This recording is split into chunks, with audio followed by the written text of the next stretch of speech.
welcome everyone. Delighted to have you with us this evening.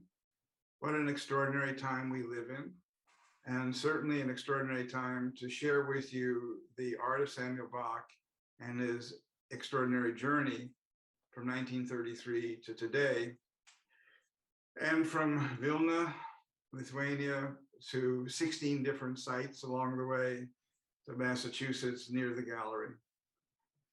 The working title for this evening was Memory Matters, and I do believe that more and more, but at the same time, it should and does inform us in the present world. And certainly the present world, if nothing else, is very difficult and very complicated with each passing CNN news flash. What we intend to do tonight is to access Sam, who's with us, Mark Celinscak, who is a professor at the University of Nebraska in Omaha. We've worked together on a major Samuel Bak exhibition called Witness. It is now turned into the opportunity of a Samuel Bak museum on the campus.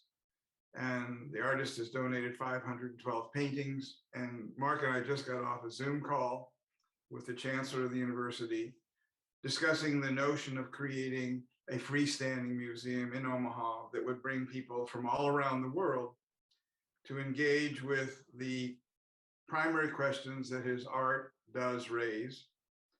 In a somewhat serious but not so serious vein, I mentioned that the museum could be called the House of Questions, the art of Samuel Bak.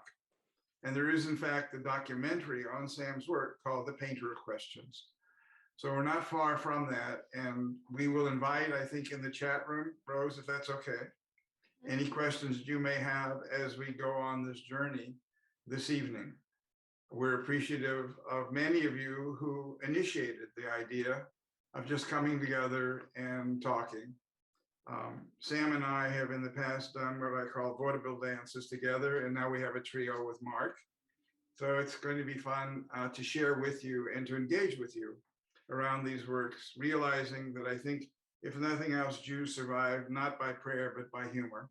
So we need the sense of irony at the same time that we address these major issues.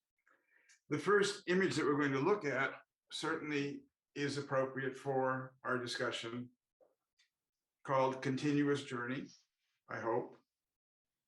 There it is. This image is on the cover of a new monograph of Sam's work called Figuring Out.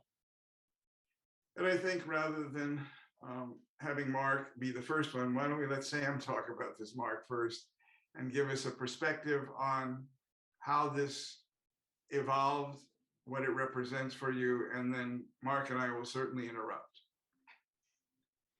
Well, what do I have to say about this specific painting? You know, every work of art is made out of two elements. One is the content and one is the shape. The content of this painting is who I am, what I remember. Memory is what creates us. I mean, we are just representatives of a memory. This is what we are.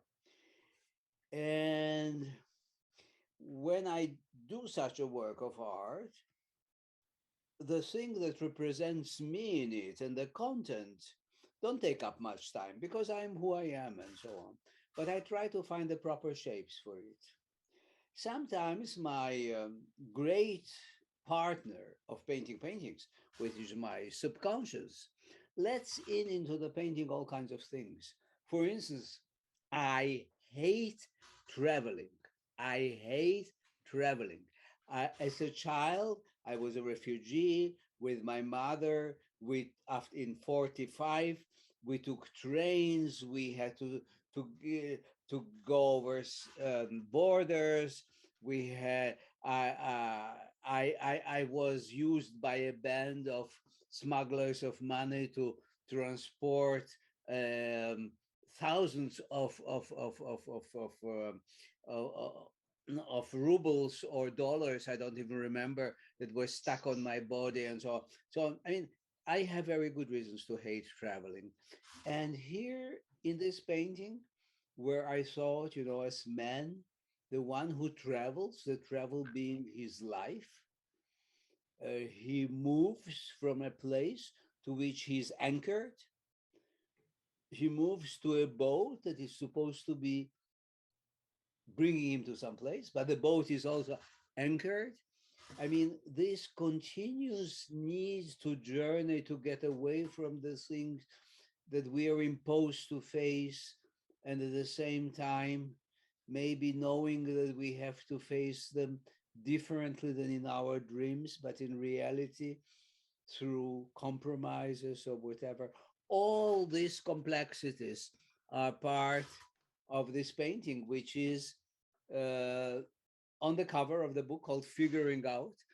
My my my desire to figure out the sense of my life, which has been entirely encapsulated into this daily existence of painting another painting and another painting and another painting and another painting, and telling always the story of who I am and what my memory is and what my memory is. And something that, unfortunately, in these very tragic days of the war of Russia against Ukraine and so on, become extremely significant. Mark, do you want to comment before I Yes, do it? yes, thank you. I just thought that it's such a timely topic, a timely painting. You know, the historian in me can't help but think, you know, in times of great crisis, ships are often a means of escape. You know, I immediately think of the MS St. Louis during the war, which carried nearly 1,000 refugees from Germany, most of whom were Jews. They were turned away repeatedly. Country after country returned to Europe, where many were killed. And here, in a continuous journey, the ship is landlocked. It makes me think of how difficult it can be to flee when war breaks out, as we are seeing in Ukraine right now. So I just think it's a real timely painting, and it speaks to something that is occurring right now today. The reality is that it has been a continuous journey for refugees throughout at least my memory as an adult, whether it's Syria, whether people fled from Vietnam, there is a continuation of displacement that goes on with this continuous journey. And in it is the process of dehumanization, that the individuals who are forced to flee are, for the most part, no longer considered people. They become numbers, and they're 1,000, 100,000, 500,000 people.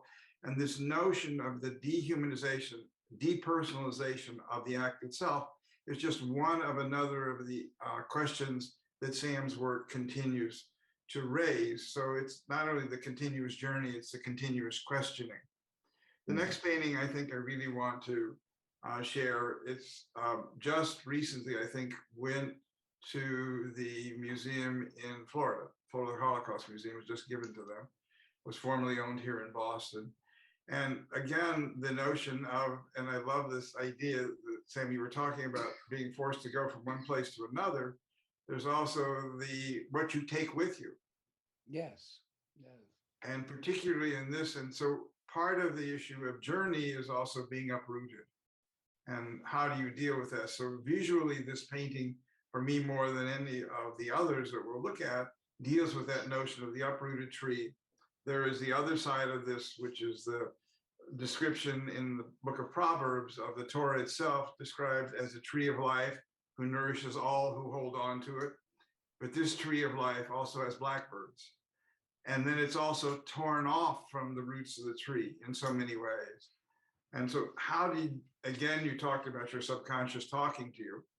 And clearly, this painting must resonate with your own going from place to place. And Yes, yet, absolutely. Yeah, absolutely.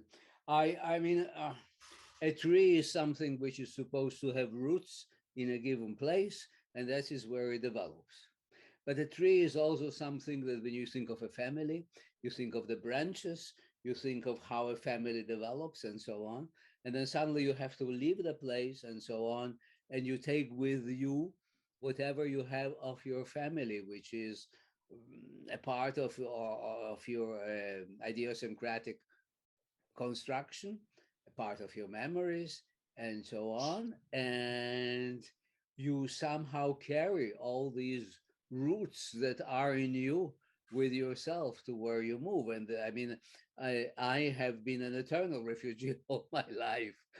But this refugee here carries along with him something that is tied with this is this little symbol, which is a more personal thing, the little symbol of the trunk of a tree that gives a sprout of something new, of a new life.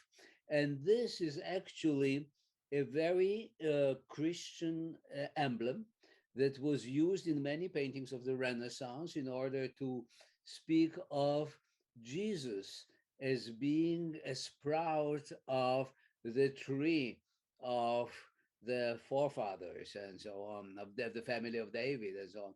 But then in 45, it became the symbol of the survivals in the DP camps.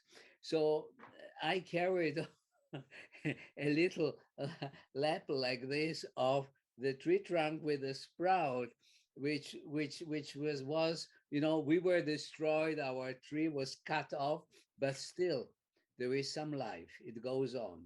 And it had a meaning. It had a meaning for me as a Lithuanian Jew, where more than 95% of Lithuanian Jews have perished. So I was among the minus 5% of the people that were given suddenly this incredible gift of life and so on. And I mean, this notion took hold of me slowly, slowly over the years. I think that when I was 13 or 14 or 15, I did not realize it to the full degree of the responsibility that you have when you carry this kind of incredible duty and privilege. And privilege. You have been granted life. You can speak about something that went on that was frightening, that was something that humans shouldn't have allowed. And I must also add that today, I'm watching television, I'm watching the drama of Ukraine and so on. I'm seeing apartments that were devastated by bombs and so on. And I think, my God, how wonderful it is that the world reacts to it. That today the entire world reacts to the crimes of Putin. While when Hitler did whatever he did, the world was silent. And even the Jewish advisor of Roosevelt was very careful. Morgenthau was very careful not to upset the American president by trying to ask him to bomb Auschwitz or whatever, because this may be not politically correct. Jews are influencing politics. So, I mean, it's very strange. It's almost paradoxical that today I feel that Homo sapiens has some future, that he has done some progress, that things have somehow changed. This is what I can add to No, this. it's a lovely addition. Mark, I want to give you a shot and then I want to say Sure. more. Well, for me, what I think of is also how a payphone pass can remain with the person. And I think it's the left arm. Correct me if I'm wrong. It looks like a prison uniform poking through his shirt sleeve. So does he is this he's got this cross that he has to bear. He's carrying around tied to the trunk of the tree. This cart pulling along the possibility of renewal. Does he strive to replant the tree and thus return it to life? And so this idea of maybe starting over after trauma, after displacement, is sort of what resonates with me in this painting. And for me, it is this lovely sense of improbability, namely that the few cords that are attached to the little cart behind with the tree could never hold, could never really function. So the contradictions of both hope, possibility, rebirth, and then the improbability of it inform most of Sam's work. So if anyone who's listening or sending in questions wants to realize that there's no one answer, that the paintings are filled with so many visual and emotional and philosophic contradictions that they make them real. And therefore, they are even more important, it seems to me, than anything else that we can do now. The next painting, Rose. Mark, I'm going to give you a first chance rather than Sam, because this seems to Sure. be right up your alley. Well, I think this was, I think I've been influenced because I was reading one of my former mentors' books, Voicing the Void, and it got me thinking about memory and darkness and light and symbolism. So in this image, we see a dark, smoldering landscape with a fabrication of train as a central focus.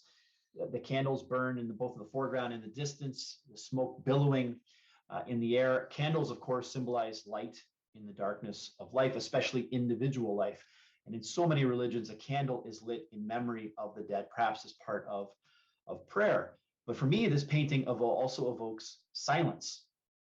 There's no human, there's no birds, there's really no other forms of life appear. Of course, I think we as the viewer, as the audience, we are present and we take part in that witnessing. So if a prayer is being offered to those who have been lost, I think we are the ones to hear it. And so that's a bit of my takeaway from this wonderful, wonderful painting. Are we also the ones who are uttering the prayer? Indeed, because there is nothing left. There is no one to offer that prayer but the artist and the audience. Yeah.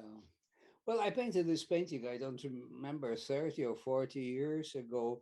And this is really one of the paintings that are very directly related to my experience and my memories of the Holocaust, of the trains that were carrying all the people that were destined to be burned totally, like the candles that are burning here and so on. And I must say, this is a very direct reference to the Holocaust, while many of my paintings that have a memory of this traumatic experience that I realized with time, because when you think about it, I was a child of 8, 9, 10, 12 when I survived. And I had no idea that I was in a Holocaust, that I was in a history of some horrible events. It took me years later, maturing and so on, and learning of what happened to me when I was there. I mean, I was exactly like Anne Frank, who had no idea about the Holocaust. And this is what made the book of Anne Frank so wonderful to speak about the Holocaust, because she didn't know that she's in the Holocaust. She didn't know about it. It kind of allows people more pleasurably, I would say, enter the mind of a girl, of a teenager who dreams about all kinds of things, who is very happy that her parents are unhappy between themselves and so on. And suddenly it becomes also a subject that brings people to realize that there was something much more important and much more frightening going on at the same time. And I was very much like that. So it took me, although I'm considered today one of the very last people who have a memory of those years and so on, because I have a very good memory of before that period and during the period and after the period and so on. But my memory, like all memories, I mean, is an extremely complex thing, which is combined of things remembered and things that were conveyed. And all that goes into my painting, because you must also consider that my painting is a kind, among so many other things, a kind of a healing, a kind of a healing process of being able to speak of the unspeakable. To speak about the unspeakable, it's not so simple. It's not so simple, but it is somehow also incredibly gratifying that it is recognized what I am doing, and it is suddenly considered as something that people can deal with. I mean, I give you an example. For instance, Israel has the Holocaust as a kind of a big political tool. It will never happen again. We will never permit it, and so on and so on. And the whole history of the Holocaust has been somehow, what can I say? I don't want to use the word perverted, but I want to say the word maybe politically exhausted. And I somehow feel that this whole subject is an extremely difficult and delicate thing to deal with, because it's it is a moment in which humanity has reached the lowest point of its capabilities. What men can do to other men, the Holocaust, the history of the Holocaust was this kind of laboratory of the maximal atrocities that man can create. And at the same time, a point where we learn about humans, about what can happen to people under stress, what happens to people when they know that what would they do in order to save the life of their child? Would they be able to send their best friend to the crematorium? Maybe yes, maybe no. Would they be able to indict some other? I mean, all these things are an incredible material to think about and to learn about our human nature and our capabilities, and understanding that because we are born in a certain time, in a certain society, in a certain place, in a certain culture, and so on, we're capable of this and we're capable of that. I mean, today when I see images of the Ukrainians, I have tears in my eyes. And I remember just a short time ago, Ukrainians, oh yes, the people who welcomed the Nazis when they came to Ukraine with flowers. They were so happy. The Ukrainians made the worst pogroms. I remember Amos Oz, the Israeli writer, told me that he went to Russia to speak about his books. He landed in an airport called Bogdan Khmelnytsky. And Bogdan Khmelnytsky was one of the worst anti-Semites and pogrom originators of Jewish history.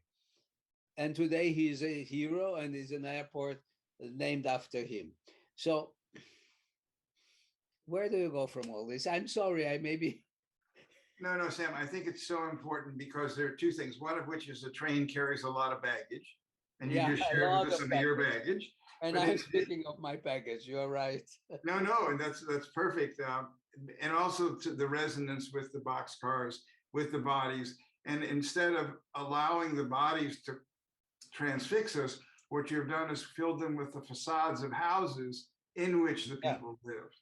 So that provides us with a certain amount of space to be able to enter into the questions and the world that you experience that many of us only are observing. And then what you have done by your comments on it is to invite us into the reflection on when you experienced it, it was one thing, just as when Anne Frank experienced it.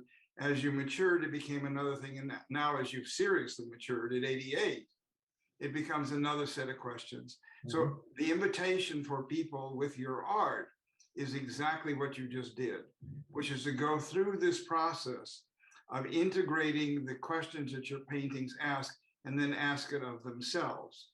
And I think that that really is true of all the pieces, including the next one that we'll look at. But I appreciate very much what you just said. This is it is a continuation of at least the boxcar. At least we have some reference to a boxcar, little boxcars that are here. And the notion that you have made them into diminutive, almost like children's toys, removes it from a certain sense of the sinister that the real boxcars do represent. And then this is filled with a range of other things, which I'm only going to point out and then ask you and Mark to comment on. Clearly in the left-hand corner, the Jewish star, the yellow star of degradation for most, and certainly the yellow star, and the fact that above in the background, there are additional crucified stars, if you will, hanging above the wall or the ruin essentially that is there. And then mysteriously, this opening that is the shape of a keyhole and also references later paintings where it is the shape of a pawn, so that it becomes both. And then finally, the key itself is transfixed in a three-dimensional bas-relief in the wall. So the key will never be able to get to the keyhole. There will never be an unlocking of whatever this mystery may be. And all of it works as an image because you as an artist can make a painting of it, namely texture and color and form and balance, so that it's a work of art filled with content and questions. So now, Mark, it's your turn. Sure. Well, I was looking at it slightly different. Boxcars, obviously, that makes sense, but I was almost looking at them as fabrications of little broken homes, which are on wheels that don't appear to go anywhere. So when your life is destroyed, how do you pick up? How do you leave? How do you try to move on? Again, of course, you identified, there's part of the Star of David on the left side of the frame and elsewhere. And obviously I think it was in the 19th century, the Star of David was widely used among Jewish communities in Eastern Europe, representing Judaism, Jewish identity. To the far left, the outline of that keyhole, and it looks like the key is in the fabric, is kind of like built into the wall. Again, no human form appears in the image, only the remnants of life. And so for me, it was this idea of home that becomes almost the focal point of this work. When one is uprooted, when one is displaced, what is the idea of home? Thus the title, Homes, of course. Well, what you speak about the key, for me, it's a complex painting, and I did a lot of paintings that have the key and the keyhole in them, also in the sense of question, search of finding the proper answer to a question, the key that cannot find the proper keyhole, or the keyhole that does not get the key that can open it, because maybe there are so many questions that cannot be answered. But the key has also a very different meaning for me. I mean, this painting I painted about 40 years ago and so on. So I can see it also from the quality of the reproduction on the screen.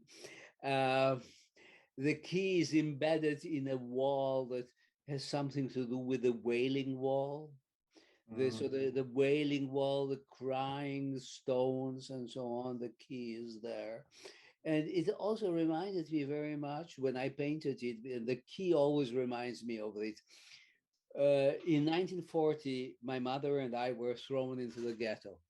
The Lithuanian and German authorities sent all of us into those 7 small streets, about 40 or 50,000 people. And we were packed on top of each other. Each one of us was really thrown out from where he lived into the ghetto. And so we were there, I don't know, about 10 or 12 people in a small room. There wasn't even place to sit on the floor and so on. We were packed. And then there was a lady who looked at her husband and said, Moshe, you have forgotten to take the keys of the home? And everybody laughed. Now, this was a tragic situation, and everybody laughed. And then my mother took me by the hand and we ran to the staircase. And on the staircase, there was somebody who was hanging, who committed suicide. I mean, all these things you see are part of the horror of those days.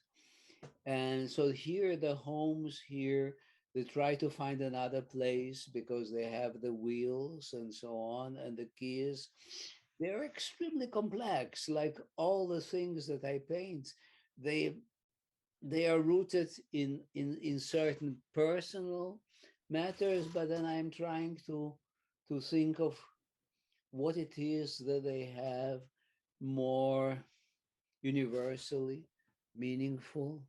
In the Jewish tradition, for instance, in the Sephardi families, Jews that were expelled from Spain, I think in the 15th or 16th century, in many of these families, they have a key of the house that one generation to the other, whether they lived in North Africa or in South Russia or Palestine or whatever, they used to give over from one generation to other.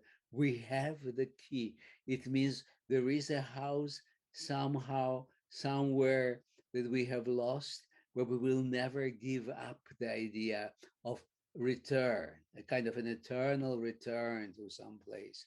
So all these complexities are part of what I am what I am doing. The next painting is much more complex, so we may decide to spend until tomorrow morning. Yeah.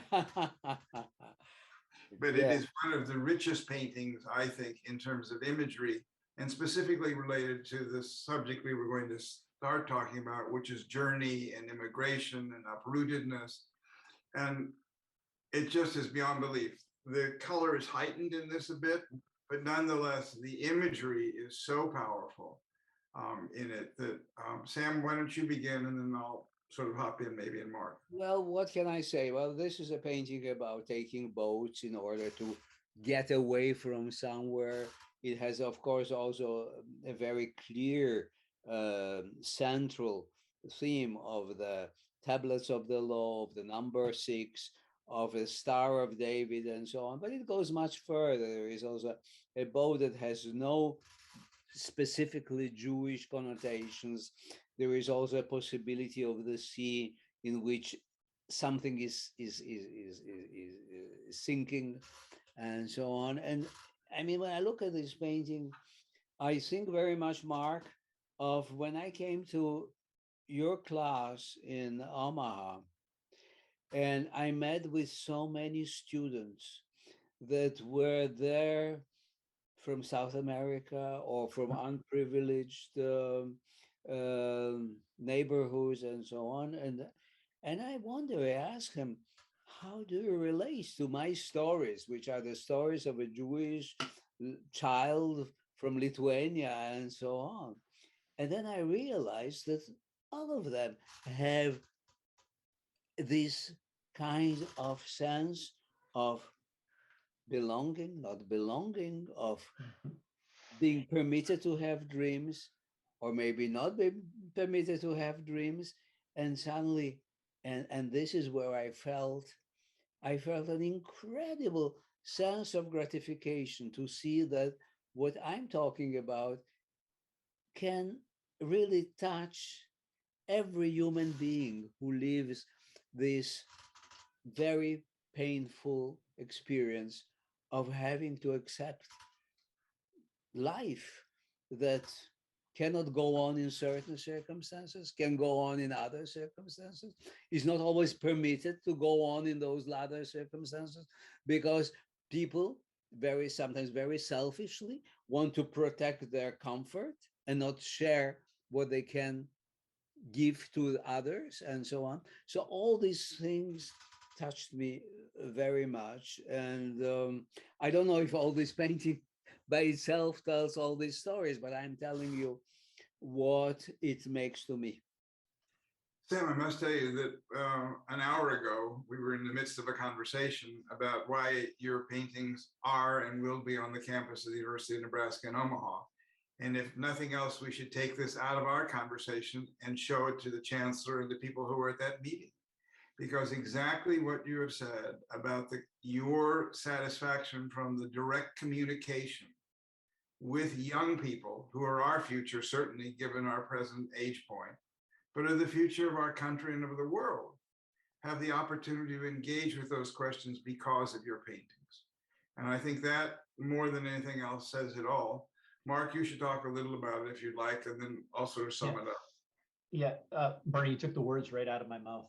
The students that Sam is referring to were actually in my Holocaust class, and can relate to it on in terms of what we were studying. But what really captured my attention was how many students that were not part of my Holocaust or comparative genocide studies class, were not part of my class on the Second World War, that didn't have a background in this and would stand in that gallery space for hours looking at these paintings and connecting with these paintings. There's something universal about many of them. I know that Sam, there is a particular, but then that it kind of can expand out and touch on universal themes. And this is why I think Sam's art belongs everywhere, to be perfectly frank, but this is why I think it has a real special place on a university campus, where students are experiencing, as Sam said, belonging and not belonging, being uprooted, refugees, displacement, etc. And Sam's art speaks to these students. They may not have a background or a history with the Holocaust, but they've experienced their brokenness in their own way, and they find this that they can connect with these works of art. So again, this actually, when I saw this painting, Sam, it reminded me of your own escape during the Holocaust, as well as the unsuccessful attempts of many who perished because they could not flee. And again, we have this, this reflection on this painful reality. I don't know if it's an ocean liner or a ship that is once again standing landlocked. This symbol of the attempt to flee, and you cannot. And I think many people right now, unfortunately, are experiencing just that. They are desperate to escape, and they simply cannot. And it's all the act of other human beings, which is even more disappointing and more tragic. Yes. I think we should go on to the other one, although there are things in this I would like to talk about, but I'll leave that to the imagination of those who saw it. Next one, Rose. And so the notion of uprootedness, we sort of chose this particular piece because of, again, the improbability of the reality, namely that this very minuscule house is clearly at risk, I would think, given the scale and size of the floating object above them with the two candles somewhat illuminated. And again, the use of smoke on a consistent basis to remind everybody of the context of destruction. Now, for many years, there was always the crematoria, but now looking at the smoke that emits from the buildings in Kiev, from rockets that are shot into and destroying both soldiers, but also civilian life. For what reason? To what end? Why does this happen? And the notion, again, when we think about the word above, and I love Sam's titles because they're given after the paintings are painted, not before, it raises all sorts of questions in terms of the above, the force above us, the divine, all these other elements that for some people play a role. And finally, that the entire landscape is aflame. So Sam, now it's your painting. Well, what I can add to it, because all these paintings that you have chosen for this evening are paintings that very much relate to the memory of the Holocaust and the traumatic experience that I had, and so on. But I wanted to say something about the titles. I give the titles after the paintings are painted because the whole process of my work, of my painting, is trying to understand what it is that I'm doing. I mean, I start something, I have a kind of a vague idea, and then the painting begins to have a life of its own, and I follow it, and I follow its logic. It's extremely difficult to explain because it almost seems impossible. How is it that something will tell me what to do? What is this something? There's something, I suppose, must be my subconscious, must be something that is in me that has a desire to come out, and I follow it. And here in this painting, I don't know, there are the two candles that are a symbol of Judaism, and they are a symbol of Friday night when the lady of the house with the two candles in front of her, lights them, and gives her gratitude to God for what she has and so on. And I somehow remembered it because in my entire family that was very secular, I had a grandmother that still had in her, in spite of her family's objections, a certain religious, uh, I would say, inspiration, gratitude, and so on. And she was lighting the candles. And I was very amused. I was a boy of 5 or 6 or 7, and I was looking at the face of my grandfather. mm, and there was always a smile on his face, a little kind of, look, this old woman with her superstitions and so on, because he was what you call a very worldly man. But all these memories have embedded in me an incredible love to all these people with all their, uh, what can I say, their criterions of identity. Uh, my grandmother, her her Jewish religion and so on was very, very important to her. This is what defined her, and this is what made her part of a group of people. She was a good businesswoman. She was very well integrated into the world of the Jewish community of Vilna. Uh, she was the head of a group of people that were importing, exporting fruit, and so on. And she even trusted the Jewish gangsters of Vilnius to whom she was paying protection money because she knew that they are Jewish. So it's okay. You can't, but as long as you are a Jew, being a gangster is okay. And so I'm just telling you things from my childhood, from the reality in which we live, a reality that with time gives me an idea. My goodness, the Jews are exactly like all the other people. They are not better and they are not worse, and they just exist the way they can manage. So these two candles, you see, carry in me so many feelings of love and of gratitude and of questioning and it's even some amusement. I love it because it emphasizes for everyone looking at the paintings that they are both symbols and objects, and yet they have a very personal side to them that I think Absolutely. everyone, not only you, but everyone is entitled to bring to the viewing of the pieces. The next Absolutely. image. The Absolutely. next image was. Well, Bernie, Yeah. Well, Sam, you painted it. I painted it. I apologize. I painted it. I, I, I, I mean, I have moved in my life so many times. I have, I have lived in Israel. I moved to New York. I moved back to Israel. I moved to Italy. I moved to France. From France, I moved to Switzerland. From Switzerland, I came here. Every time it was an uprooting. Every time it was flying away to another place.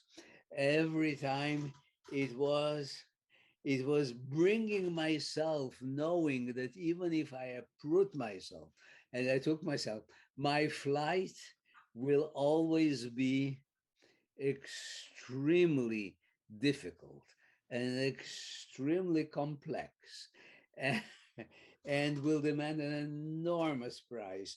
So there is this drama of moving, of flying, and yet belonging to a certain place. And my specific certain place is certainly the place of my childhood. And it's not that I'm making publicity here for Sigmund Freud, that sees that whatever a man does, or everything has been kind of established and defined in the very first years of his or her life and so on. But I'm always, whenever I move, I'm moving again from Vilna. or from Vilnius, if you want. So this kind of dealing with my roots is something that, I think if nothing else, I would have liked to have been taking care of or organizing your moving from place to place. I would have been rich by now. But Mark, do you want to share something with this? And I realize that Sure. I've succeeded in choosing more paintings than we could ever talk about. So yeah, we're going to move along that's a little more. okay. That's okay. We Sorry. don't have to talk of all of it. Well, I do know we did talk a little bit about this. I think in our last time we were the three of us were together. You know, you have a series of paintings on birds, which definitely played an important role in your life. And I remember the story when you were young, 8, 9, in the Vilna ghetto, and using the scrap and the trash or whatever it was to build a fabrication of a bomber. And you imagine the bomber as this magical bird that would carry you out of the ghetto and into the world of light and freedom. And here we have a fabrication of a bird, perhaps a dove. The wings of this bird are pierced by the branches of a tree. And in this image, I imagine maybe this bird had escaped from somewhere, only to once again be imprisoned and be hung up and stopped. The wind blows through its wings, but it really can't take flight. And I understand it's obviously a fabrication, but the difficulty of movement, especially when you're uprooted and that sense of home has been taken from you. I really like this image. It speaks on a lot of different levels. There is also the juxtaposition with the bird, the roots itself. Again, yeah. I want to emphasize this for everyone, the ability to paint the textures so they are believable, so that what we're talking about are reality as manufactured by Sam Bak. So the earth that's coming down from the roots of those trees, on the right-hand side, the leaves themselves are so rich and lush that again, you accept it as if they are real. And once you do that, then you have to encounter what the reality is that Sam has created for you to make your own, if you want, and try to interpret for yourself. And that is the real joy, it seems to me, of the opportunity to investigate each of these paintings. Rose, we're going to move to the Traveler's Rest. Perfect. So this is a much earlier, not much earlier, but earlier painting, Sam. And I'd love for you to talk about it because it, I think, goes back to 1986. It was in the book that we first published. Yes. Well, I painted it even before. I think I painted it. I think that this specific painting I painted when on a summer in which I spent in my house in Monterosi in Italy, north of Rome.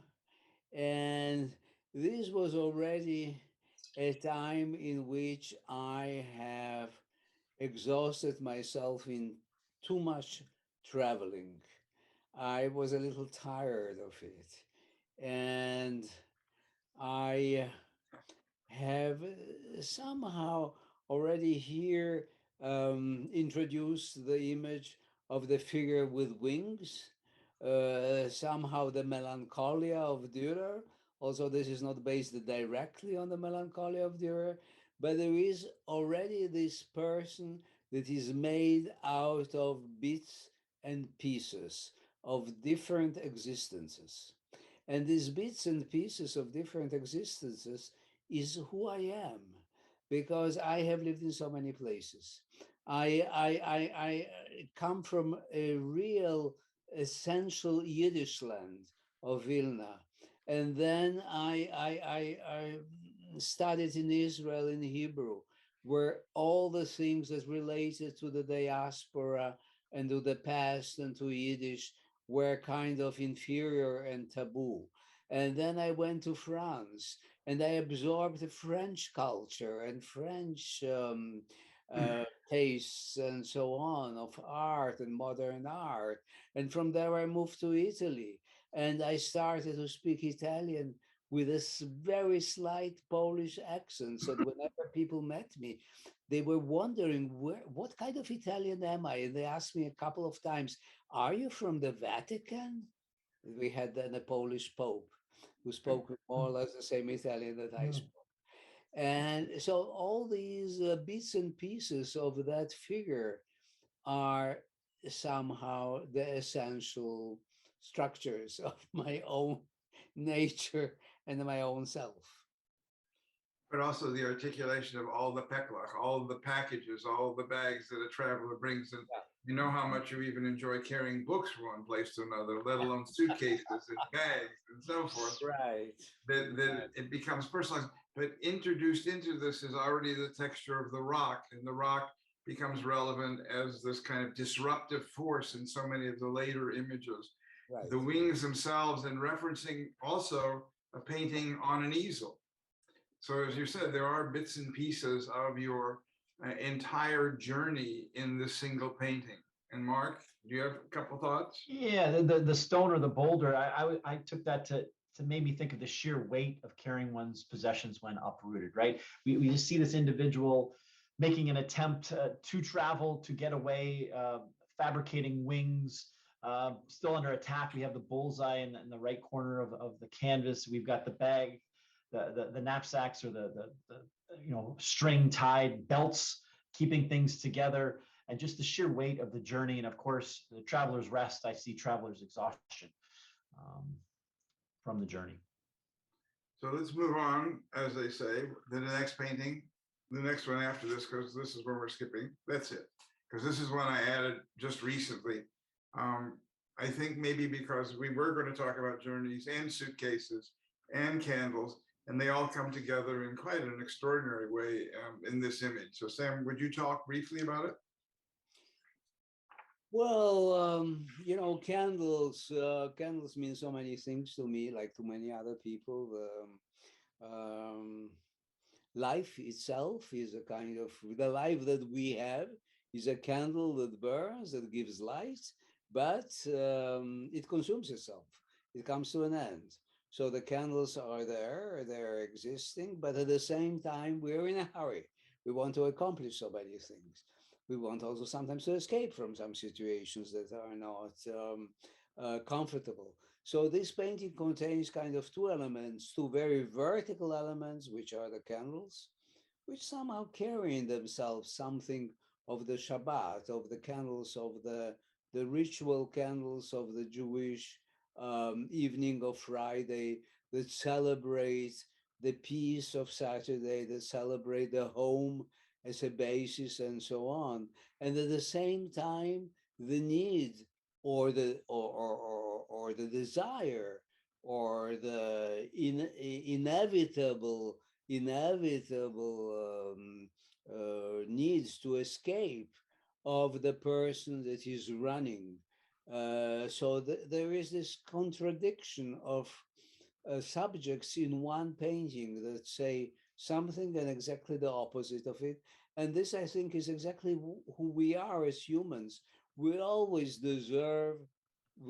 kind of desire something that is a contradiction in terms. We want it, we don't want to pay the price. I don't know. I mean, It's a good thing. It's a good thing you still have some questions.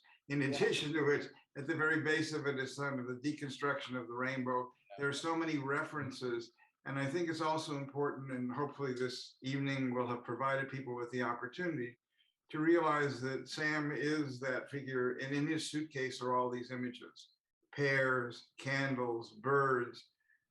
These become part of a visual vocabulary that keep emerging, combining.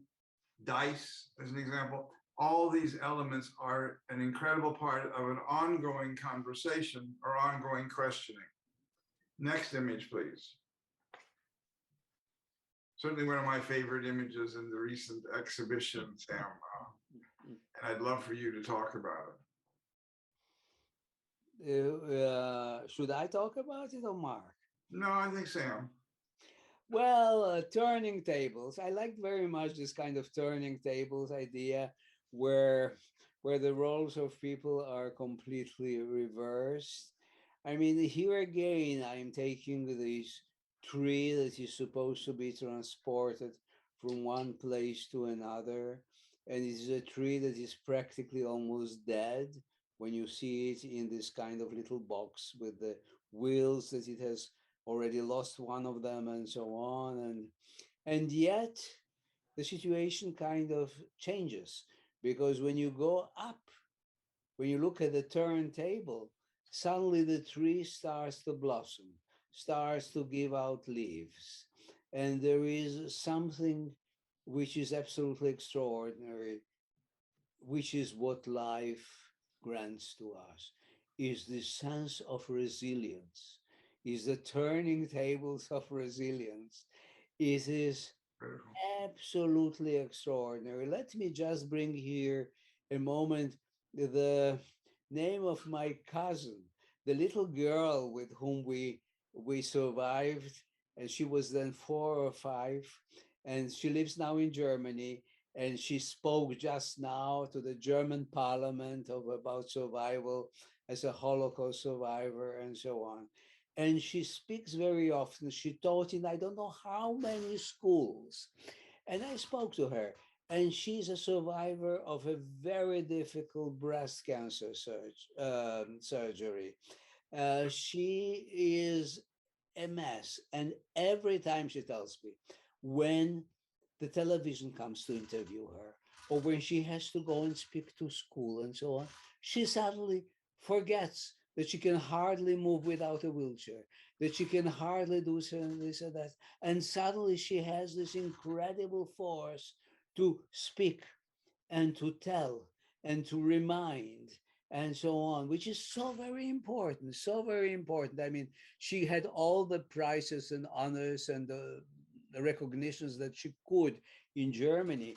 But it is also remarkable, remarkable how this lady, who is now, I think, 84 or maybe 85, still has this incredible resilience of doing all that, this kind of duty to know we were granted this incredible luck of being witnesses, and this is a duty that we have. We must speak about it. We must speak about it because humanity has to learn. I think it's important. Mark, we're going to have you talk about the next painting, but Sam, I think that your response to this, and particularly the word resilience, which was part of an earlier conversation we just had about what all people need in order to get through life, is relevant in a very profound way. Mark, and the next painting. Well, again, we revisit this idea of uprootedness, uprooted and yet tied to a tree, particularly the individual on the left-hand side. You know, do we uproot ourselves, or are we uprooted by others? It looks like the elder on the right side of the screen is the first to leave. Perhaps he knows what comes. Perhaps he will replant the tree so that it can grow in a more environment. So this idea of the tree of life, the opportunity of renewal, but yet being tied and carrying the burden of the past. Sam, just briefly. I think that Mark said exactly the things that I would have had to say. I mean, landscapers. I mean, we live in a given landscape. We try to adjust the landscape. I know I'm paying some landscapers to take care of the grounds on which I live, to make these grounds a little more comfortable for me. And these are the people that try to adapt to a given reality and try to offer various possibilities of survival, whether it is by moving away, whether it is by taking out the piece of ground with a little tree growing and replacing it somewhere, or maybe staying in place, tied to the tree, saying, no, I belong here, I am going to remain here in place, and so on. So there are very different possibilities here of choices made in life. I personally don't know what is the right one, but this is my privilege of asking those questions with the images that I create. And We were going to actually end this evening with this image, but given what the world is today, I think the last piece that we're going to look at and the title that goes with it seem to be relevant and important. The war is over, probably now, definitely in quotation marks. And as I said a little bit earlier, where Mark was present, that this painting appeared at the same time I was looking at images on the screen of Kiev, where a rocket had destroyed a part of a building and essentially the section had been broken off, reminding me very much of the diagonal of this chimney. So I would like very much if, Mark, you're up for it, and then Sam, to sort of bring us to closure about what it means to have journeyed through life, experienced and witnessed so much destruction and loss, and at the same time, to continue to do what an artist does, which is also to foretell our future. Indeed, and you did speak so beautifully about this painting a couple hours ago, Bernie. You know, Sam, when I think of your art, I just want to say it's timeless, but it's also timely. And this painting makes me just terribly sad, to be perfectly honest, when you're watching the news right now. And Bernie, I had the same impression. I thought immediately of what is going on in the Ukraine. How could you not? So the war is over, but the devastation remains. Will war return? As it has in Ukraine. So in the foreground, survivors stand around as I guess it's a large chimney. There's just crushed a building. The skies are filled with smoke. You know, what lessons have been learned? Why do we continue to harm each other, impose our will on one another? Just a very timely piece. I'll just leave it at that. Sam? yes, well, when I painted this painting, I thought how, in a certain way, whenever I paint smokestacks, they are usually interpreted as my speaking about crematoria and so on. But in this painting, actually, what I thought is man's need to work, to create, to do things, and the whole industry, all the energy that humanity invests in a certain existence is, for me, with my kind of 20th century or sometimes 19th century a vision of things. The smokestacks are also factories that produce something. And here everything is destroyed. Here everything is destroyed.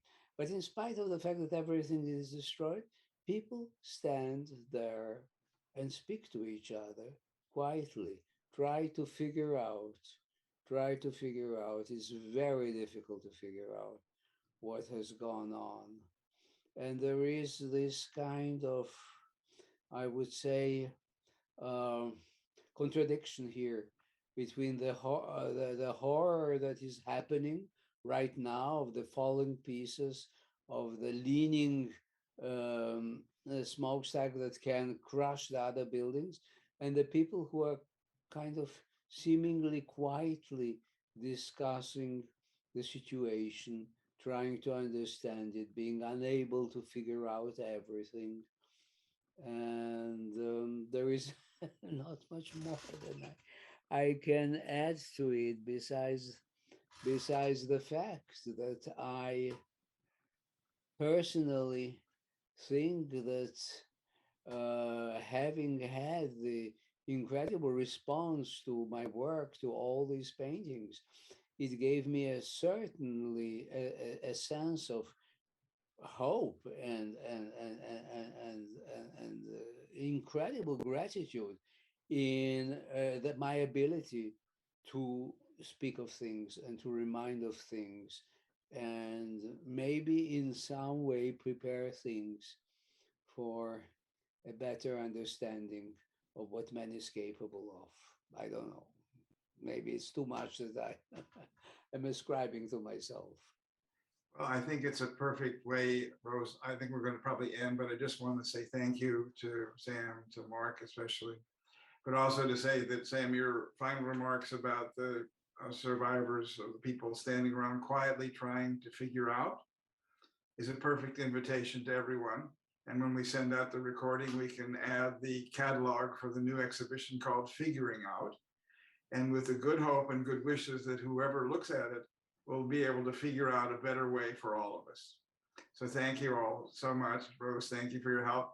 Mark, Sam, and good night. Thank you. Thank you. Real pleasure.